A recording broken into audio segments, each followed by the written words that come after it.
semuanya, perkenalkan nama aku Siti Nurama. Aku dari kelas 11 akuntansi 2.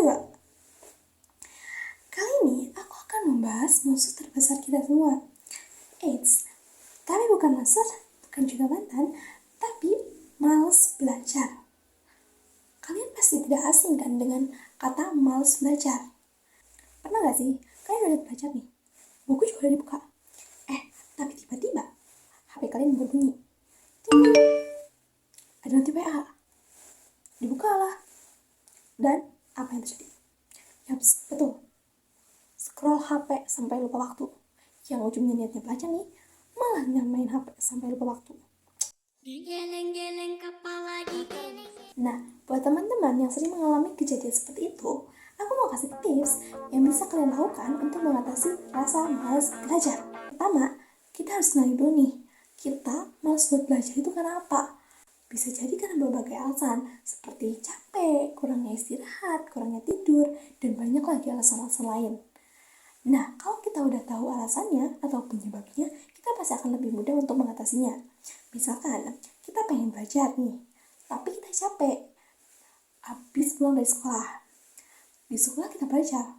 Kenapa di rumah kita harus belajar? Pasti pemikiran itu yang ada di otak kita. Tapi coba ubah pola pikir kita. Kayak kita capek nih belajar buat di sekolah. Tapi kalau kita belajar di rumah, mungkin kita ilmu-ilmu yang tadi disampaikan di sekolah bisa kita lebih pahami di rumah. Tips yang kedua adalah belajar dari hal yang kecil. Misalkan kalian mau belajar bahasa Indonesia, tapi nih bukunya tuh tebel, bisa sampai 400 halaman lebih. Jangankan buat baca, pasti buat lihat aja udah males. Tips dari aku yaitu kalian baca satu halaman aja, buka terus baca satu halaman. Kalau misalkan mau dibaca, pasti ada dalam diri kalian tuh ada timbul-timbullah rasa penasaran. Nah, rasa penasaran ini bisa membuat semangat untuk lanjut baca lagi. Nah, dari baca kita bisa tahu semuanya. Ketiga, atur waktu buat belajar. Nah, kalian bisa menggunakan teknik Pomodoro, yaitu belajar 25 menit dan istirahat 5 menit. Nah, selama kalian belajar ini, tips dari aku adalah jauhin HP dari sekitar kalian. Karena satu notifikasi bisa menghancurkan niat belajar kalian.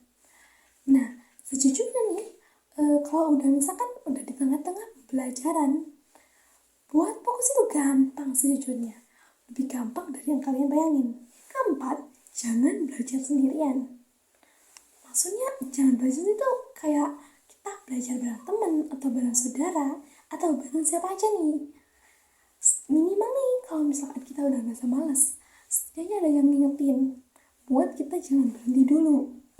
Jadi ingat, rasa malas itu wajar. Semua orang di dunia ini pasti punya rasa malas. Tapi jangan buat rasa malas itu menang. Kita misalkan nih, rasa malas itu sebuah monster atau orang yang gak suka kita, nantang kita.